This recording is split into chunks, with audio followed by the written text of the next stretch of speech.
Hello everyone, welcome once again in IB technical classes. मैं हूं कुमार हर्ष और आज हम डिस्कस करेंगे इलेक्ट्रिकल इंजीनियरिंग थर्ड सेमेस्टर के सिलेबस के बारे में। मैं इस सेमेस्टर में दो सब्जेक्ट ले रहा हूं। First network theory and second electrical measurement. तो इस वीडियो में हम इलेक्ट्रिकल मेजरमेंट के बारे में डिस्कस करेंगे एंड नेक्स्ट वीडियो में हम नेटवर्क थ्योरी के बारे में डिस्कस करेंगे। तो चलिए शुरू करते हैं इस वीडियो को। ये हमारा सेकंड सेशन है और फर्स्ट सेशन आशा करता हूँ आप लोगों को पसंद आया होगा, जो कि था fifth semester control system and automation के बारे में, उसके सिलेबस के बारे में। तो चलिए शुरू करते हैं इस वीडियो को मेजरमेंट के सिलेबस के साथ। First of all we will discuss about the syllabus of measurement, then we will discuss about the syllabus of network. तो मेजरमेंट एक ऐसा सब्जेक्ट है जो आपको अभी से पढ़ना स्टार्ट करना है, लेकिन पढ़ता तब तक पढ़ते रहना है जब तक आप कोई कम्पिटिटिव एग्ज़ाम क्रैक ना कर दें, क्योंकि ये जो मेजरमेंट सब्जेक्ट है ये थर्ड मोस्ट इम्पॉर्टेंट सब्जेक्ट है इन एनी कम्पिटिटिव एग्ज़ाम, और इससे स्मॉल क्वेश्चंस बहुत सारे बनते हैं। तो ये दोनों तरफ से इम्पॉर्टेंट है, या तो आप इसको कम्पिटिटिव पॉइंट ऑफ व्यू से ले लीजिए या फिर आपको सेमेस्टर पास करने के लिए तो चाहिए ही चाहिए। तो चलिए डिस्कस करते हैं इसके सिलेबस के बारे में और इसके इम्पोर्टेंस के बारे में। इस सब्जेक्ट में सबसे इम्पॉर्टेंट है डायग्राम। इम्पॉर्टेंट डायग्राम्स बहुत सारे आते हैं एंड एक्सप्रेशंस। सर्किट डायग्राम्स इसमें है, इसमें ड्राइंग है किसी भी इंस्ट्रूमेंट का, और इसके डेरिवेशंस है। तो और थियोरेटिकल, काफ़ी थियोरेटिकल टाइप का सब्जेक्ट है, थियोरेटिकल एंड न्यूमेरिकल मिला हुआ सब्जेक्ट है, लेकिन इसमें डायग्राम एंड डेरिवेशंस बहुत इंपॉर्टेंट है। तो सबसे पहले देखते हैं हमारा जो सब्जेक्ट है इलेक्ट्रिकल मेजरमेंट। मेजरमेंट आप लोग जानते हैं, किसी भी चीज़ का नाप लेना, किसी भी चीज़ को नापना, किसी चीज़ को मेज़र करना, उससे बना है ये मेजरमेंट। तो एज नेम सजेस्ट, ये क्या है? Electrical measurement. किसी भी इलेक्ट्रिकल क्वांटिटी को मेज़र करने के तरीके, मेज़र करने के इंस्ट्रूमेंट, मेज़र करने का ढंग, और उसके बाद उसमें करेक्शंस और जो भी कुछ उसमें किए जाते हैं, वो सारी चीज़ें हम इन सब्जेक्ट में पढ़ेंगे। जैसा कि आप यहाँ देख पा रहे हैं, ये एनालॉग है जिसमें किसी सुई का कांटा हिलता है, और ये डिजिटल, ये है क्या? डिजिटल, जिसमें आपको वोल्टेज, वोल्टमीटर वगैरह आप लोग देखे होंगे, यहाँ पे डिजिटल दिखाता है। आप किसी एसी के स्टेबलाइज़र में देखे होंगे, वहाँ पे डिजिटली दिखाता है 220 वोल्ट, 210 वोल्ट, 160 वोल्ट। तो ये हो गया डिजिटल, ये हो गया एनालॉग। आपको इस सेमेस्टर्स में इन इंस्ट्रूमेंट के बारे में पढ़ना है, digital as well as analog. आजकल सारी चीज़ें डिजिटल हो रही हैं, तो अब डिजिटल भी आता है, लेकिन जो बेस है वो तो है आखिर एनालॉग ही, उसके बाद उसका एडवांसमेंट हुआ है। तो क्या है, पहले हम लोग एनालॉग पढ़ेंगे एंड देन उसका डिजिटल वर्जन पढ़ेंगे। तो नज़र डालते हैं सबसे पहले हम लोग यूनिट 1 पे। यूनिट 1 में आपका फंडामेंटल्स ऑफ मेजरमेंट। इस यूनिट में आपको क्या क्या पढ़ना होगा? इस यूनिट में आपको पढ़ना है व्हाट इज मेजरमेंट,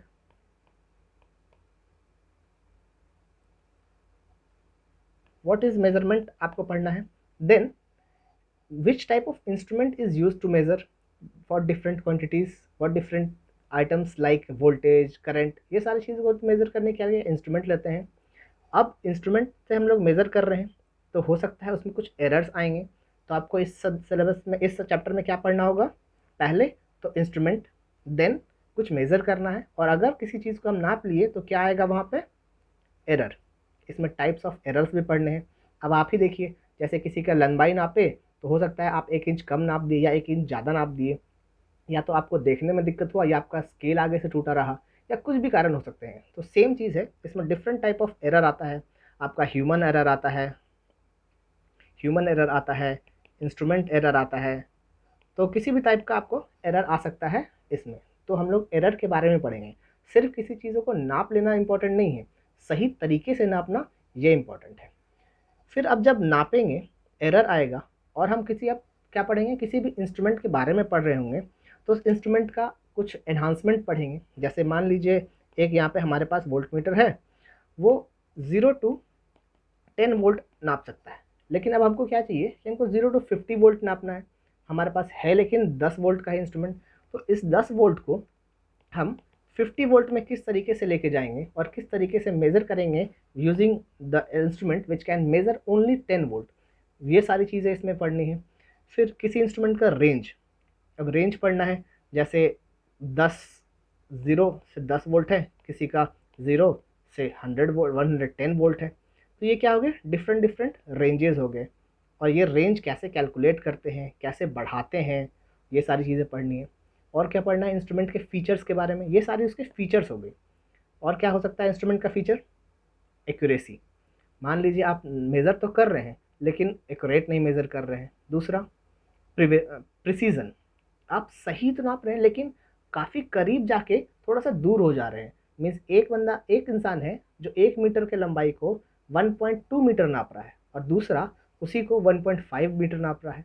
तो क्या हो गया, आप थोड़ा करीब है, थोड़ा प्रिसाइजली नापे, और एक बंदा उसी 1 मीटर को 1 मीटर नाप रहा है, तो बिल्कुल ही करेक्ट नापा, बिल्कुल ही प्रिसाइजली नापा। प्रिसीजन मतलब बिल्कुल एग्जैक्ट जो नापते हैं।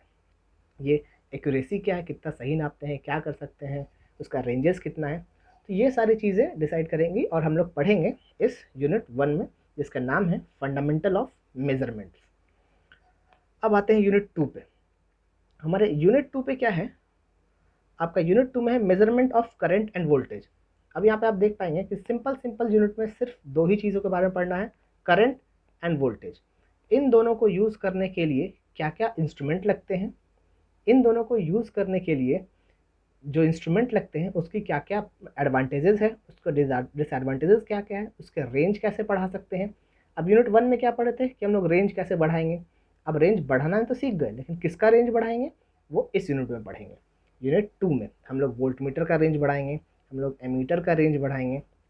तो अब ये पढ़ेंगे हम लोग रेंजेस। इस यूनिट में हम लोग पढ़ेंगे measurement of voltage and current. अब वोल्टेज और करंट मेजरमेंट तो पढ़ेंगे, लेकिन इंस्ट्रूमेंट किस तरह के इंस्ट्रूमेंट से पढ़ेंगे। तो दो तीन तरह के इंस्ट्रूमेंट होते हैं। पीएमएमसी, पहला इंस्ट्रूमेंट होता है PMMC, that is permanent magnet moving coil. ये एक अलग तरह का इंस्ट्रूमेंट होता है। नेक्स्ट इंस्ट्रूमेंट होता है ईएमएमसी,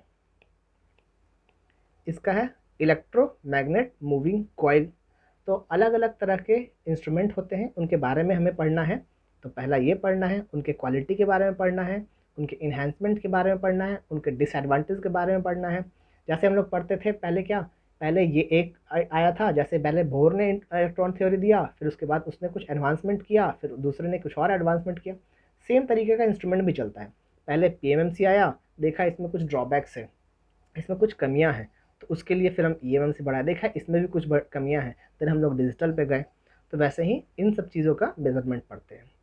अब एक फ़ायदा ऑनलाइन स्टडी में ये है कि आप चीज़ों को देख सकते हैं यहीं पर। अब जैसे बोर्ड पे हम डायग्राम तो बना देते थे, लेकिन उतना सही डायग्राम नहीं बनता था। जैसे अब देख पा रहे हैं आप अपने स्क्रीन पर, ये क्या है, एक वोल्ट मीटर। वोल्ट मीटर, ऐसा वोल्ट मीटर आप लोग देखे होंगे अपने घर के मोटर के स्टार्टर में देखे होंगे, स्टार्टर में देखे होंगे ऐसा वोल्ट मीटर जो बिल्कुल दीवार लगा होता है उस मशीन में। ये वोल्ट मीटर जो है ये लैब्स में यूज़ होता है। वोल्ट मीटर 2 जो है ये लैब्स में यूज़ होते हैं। कहाँ, मेजरमेंट के लिए लैब में, जब किसी चीज़ का मेजरमेंट, वोल्टेज करंट मेजरमेंट करना होता है उस जगह पर इस टाइप के मेजरमेंट यूज़ होते हैं। आप देख रहे होंगे आपका रेंजेस दिखाएगा आपको 3 से 15 या 300 वोल्ट। एक कॉमन पोर्ट यहाँ लगा दिए और यहाँ पर एक आपको जितना भी वोल्टेज मेज़र करना है 3 वोल्ट से 15 वोल्ट तक का रेंज का या 300 वोल्ट तक का रेंज का उतना आप करेंगे। यहाँ पे देखिए नीचे का मीटर रीडिंग है। अगर आप 0 से 3 वोल्ट तक का मेज़र कर रहे हैं, अगर नॉब आपका 1 में फिक्स है, अगर नॉब आपका 1 में फिक्स है तो आप नीचे वाला स्केल पे देखेंगे। अगर आपका नॉब 300 में फिक्स है तो आप ऊपर वाले स्केल के हिसाब से रीडिंग लेंगे। तो ये सारी चीज़ें हम लोग लैब में देखते हैं, जो कि जबकि हमको अलग अलग चीज़ों का बदल बदल के वोल्टेज चेक करना होता है तब। इस टाइप का आप लोग देखे होंगे, कहाँ देखे हैं आप लोग इस टाइप का, किसी स्टेबलाइज़र में, किसी स्टेबलाइज़र में देखे होंगे, फ्रिज में देखे होंगे, किसी फ्रिज में, किसी टीवी, किसी अलग इंस्ट्रूमेंट में, घर के घरेलू इंस्ट्रूमेंट जहाँ पे यूज़ होते हैं छोटे छोटे इंस्ट्रूमेंट, वहाँ पर आप इस टाइप का वोल्ट मीटर देखे होंगे। तो उनका एप्लीकेशंस पढ़ना है। ये फॉर किस लिए यूज़ करते हैं, फॉर मेजरमेंट ऑफ वोल्टेज। ये हम मेजरमेंट ऑफ वोल्टेज के लिए यूज़ करते हैं, क्या, volt meter. Volt meter use करते हैं फॉर मेजरमेंट ऑफ वोल्टेज। अब नेक्स्ट आता है क्या, मेजरमेंट ऑफ करंट। करंट के लिए हम लोग एमीटर यूज़ करते हैं। सिमिलरली जैसे ये अगर कि कोई फ्लैट वर्टिकल ऑब्जेक्ट है, वर्टिकल इंस्ट्रूमेंट है, उसमें बिल्कुल लगा रहने के लिए यूज़ करते हैं इस तरह का एमीटर। फिर ये लैब के लिए यूज़ करते हैं, ये भी लैब के लिए यूज़ करते हैं। तो इस टाइप के इंस्ट्रूमेंट्स को हम यूज़ करते हैं for measurement of current and voltages. Unit 2 में आपको ये पढ़ना है। अब different different kind of things के लिए पढ़ना है आपको, क्या किस तरीके से होगा। फिर ये यूनिट आपका मास डिस्ट्रीब्यूशन का अगर बात करें, तो अगर मार्क्स का बात करें तो ये यूनिट कैरी करता है आपका 14 मार्क्स। ये यूनिट आपका 14 मार्क्स कैरी करता है। इंपॉर्टेंट यूनिट है, तो इसको थोड़ा सा ध्यान से पढ़ेंगे हम लोग। नेक्स्ट यूनिट आपका यूनिट 3 जो है, that is the measurement of power. अब क्या पढ़े हम लोग, पहले वोल्टेज पढ़े, पहले तो इंस्ट्रूमेंट पढ़े, देन उस इंस्ट्रूमेंट का यूज़ करके हम लोग करंट एंड वोल्टेज पढ़े, देन वोल्टेज एंड करंट का कंबाइन करके हम क्या पढ़ेंगे, पावर पढ़ेंगे। या तो हम दो ऑप्शन, दो तरीका कर सकते हैं हम लोग। सबसे पहले तो वोल्टेज, सबसे पहले क्या कर सकते हैं हम लोग, वोल्टेज मेज़र किए, देन करंट मेज़र किए, एंड दोनों का यूज़ करके पावर मेज़र कर लिए। एक तो ये तरीका हमारे पास हो गया। दूसरा तरीका क्या हो सकता है, ये जब पहले, जब वाट मीटर नहीं था, जब पावर डायरेक्ट हम मेज़र नहीं कर सकते थे, तब का ये तरीका हुआ करता था। फिर हमने सोचा कि हम लोग को दो दो इंस्ट्रूमेंट यूज़ करना पड़ रहा है, पहले वोल्टेज देन करंट, तो इन दोनों को हम लोग मिला के क्या बना दिए, एक वैट मीटर। वैट मीटर और वैट मीटर जो है ये बहुत इंपॉर्टेंट इंस्ट्रूमेंट है, और बहुत इंपॉर्टेंट है ये चैप्टर किस लिए, फर्दर दूसरे सब्जेक्ट के लिए। ये इंस्ट्रूमेंट इम्पॉर्टेंट है आपका पावर सिस्टम के लिए।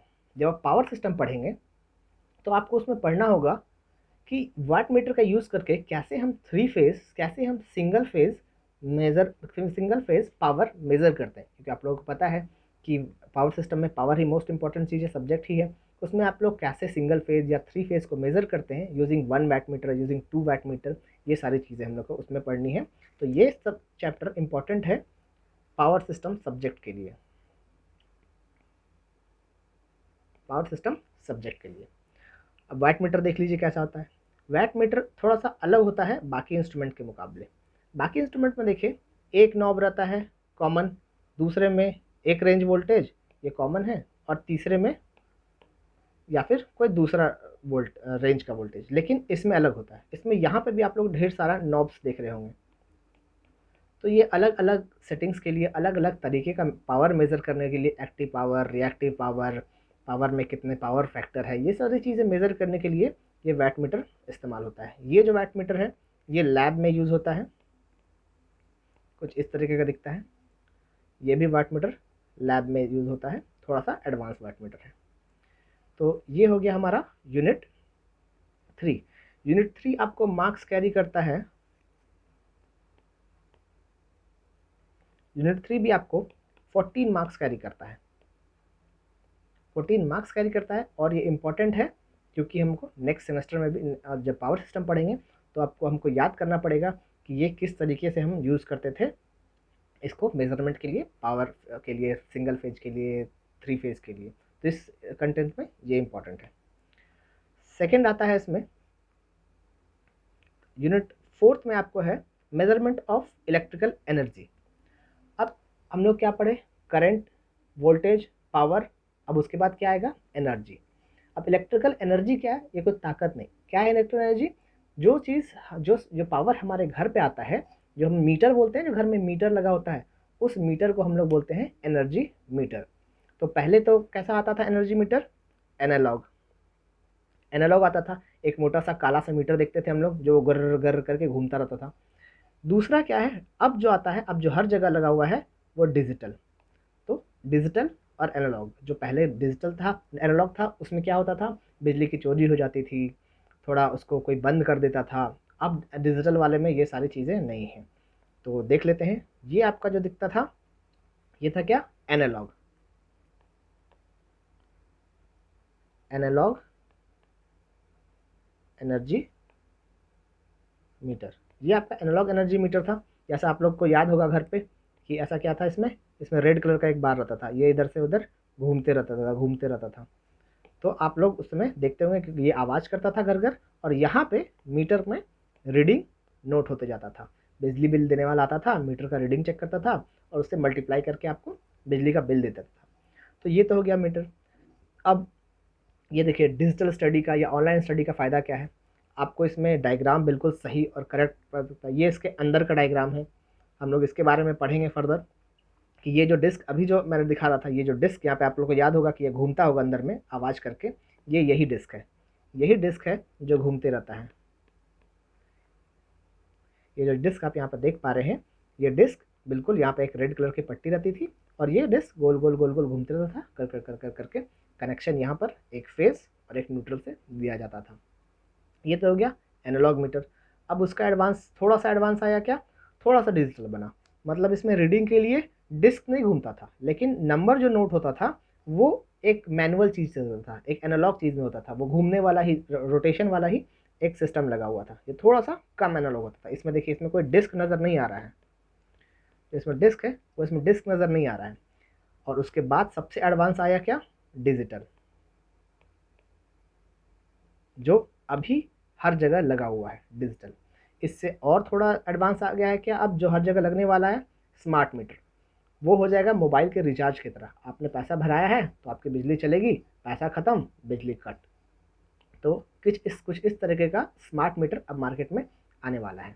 ये हो गया आपका फुल्ली डिजिटल। इसमें क्या होता है, इसमें देखिए आपका जो मेज़रमेंट हो रहा है वो भी डिजिटली ही हो रहा है, उसमें कोई एनालॉग पार्ट नहीं है, कोई घूमने या रोटेटरी वाला पार्ट नहीं है, ये भी डिजिटल हो रहा है। आप यहाँ पे ब्लिंक करते रहेगा रेड लाइट और यहाँ पे ब्लिंक करते रहेगा ग्रीन लाइट। आप लोग यहाँ से देख पाते होंगे, आप लोग घर में अब शायद ऐसा ही डिजिटल मीटर लगा हुआ। ठीक है, तो इस यूनिट में आपको इतना ही पढ़ना है इलेक्ट्रिकल एनर्जी के मेज़रमेंट के बारे में। ये आपका कंसिस्ट करता है 10 मार्क्स, 10 मार्क्स का आपका पेपर है। ये सब्जेक्ट है, ये चैप्टर आपका 10 मार्क्स कैरी करता है और इंटरेस्टिंग है और शॉर्ट है कि आपको इसमें ये डिजिटल एनर्जी मीटर से ही आएगा। एनालॉग डिजिटल मीटर के बारे में डेफिनेशन बोलने आएगा, उसका एडवांटेज बताने आएगा, और एनालॉग का सर्किट डायग्राम कंफर्म आएगा ही आएगा। ये हर बार पूछता है और वो पूछेगा ही पूछेगा। And then energy calculation, all day energy, कितना एनर्जी कंज्यूम हुआ, इतने देर तक यूज़ हुआ, इतना बल्ब यूज़ हुआ। तो ये सारी चीज़ें मेजरमेंट के लिए आपको एक न्यूमेरिकल आएगा और एक डायग्राम आएगा। नेक्स्ट आता है यूनिट 5। अब यूनिट 5 क्या है, construction feature and working principle of other meter. Other meter में क्या क्या आ जाता है आपको, other meter like frequency meter आ गया,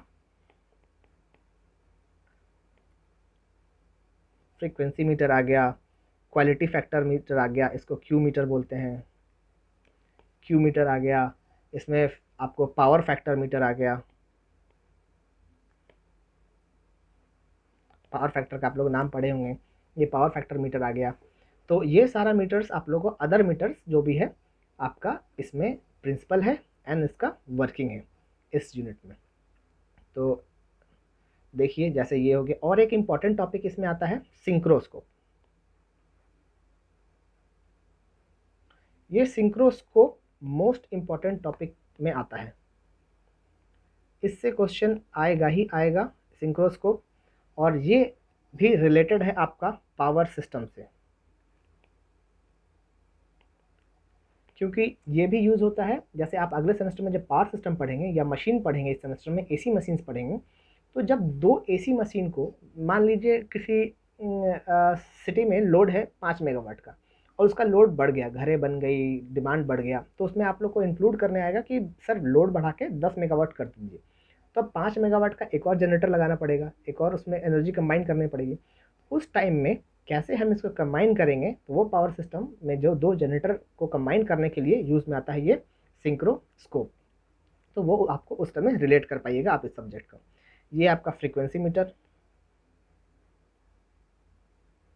ये आपका फ्रीक्वेंसी मीटर है एंड ये आपका सिंक्रोस्कोप है।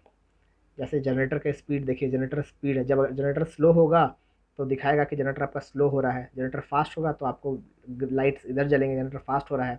और जब दो जनरेटर एग्जैक्ट सेम स्पीड पे घूम रहा होगा, सेम वोल्टेज जनरेट कर रहा होगा, तो आपका ये दोनों लाइट जल जाएगा और इस जगह पर आपको पता चलेगा कि हाँ अब आपको स्विच ऑन करना है और आपका जनरेटर दोनों कनेक्ट हो जाएगा।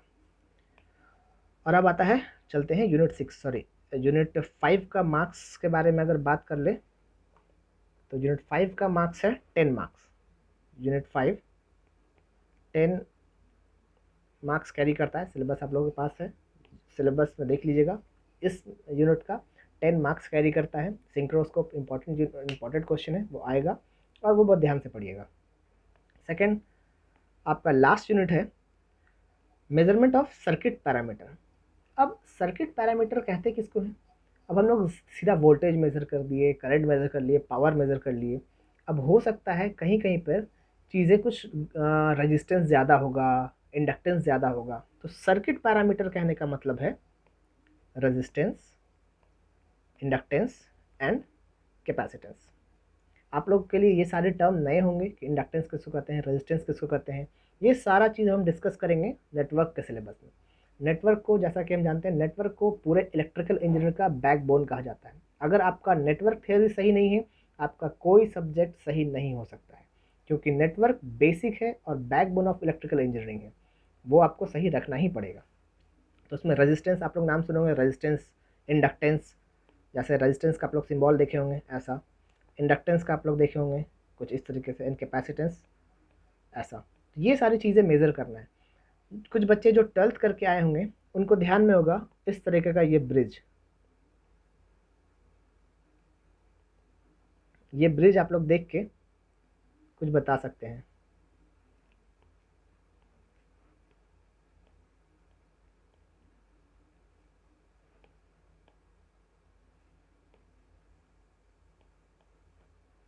ये ब्रिज आप लोग देखिएगा और आपको यहाँ पे दिखेगा इस तरीके का ब्रिज, आप लोग पहले देखे होंगे। ये ब्रिज है, इस ब्रिज को व्हीटस्टोन ब्रिज कहते हैं, जो कि रेजिस्टेंस मेजर करने में यूज़ में आता है। व्हीटस्टोन ब्रिज हो गया, शेरिंग ब्रिज हो गया, एंडरसन ब्रिज हो गया, ये सारे ब्रिजेस, इसको ब्रिजेस बोलते हैं। ये सारे ब्रिजेस यूज़ में आते हैं for measurement of resistance, inductance and capacitance, RLC, 3 basic and important parameter of electrical engineering. सारी चीज़ें इसी सब चीज़ों से मिलकर बनी हुई हैं, तो ये आपको मेज़र करने का काम आता है। तो 6th यूनिट में हम यही सब पढ़ेंगे और ये बहुत इंपॉर्टेंट यूनिट है और न्यूमेरिकल बेस्ड यूनिट है। इस यूनिट में आपको न्यूमेरिकल 80% इस यूनिट का क्वेश्चन न्यूमेरिकल बेस्ड रहेगा एंड 20% जो होगा वो थ्योरी बेस्ड रहेगा। सारे ब्रिजेस एक दूसरे से रिलेटेड है और ये यूनिट मार्क्स कैरी करता है 14 मार्क्स। ये यूनिट 14 मार्क्स कैरी करता है और बहुत इंपॉर्टेंट यूनिट है क्योंकि इसका सारा ब्रिज आगे जाके यूज़ होगा अदर सब्जेक्ट्स में। तो ये तो हो गया आपका मेज़रमेंट का सिलेबस।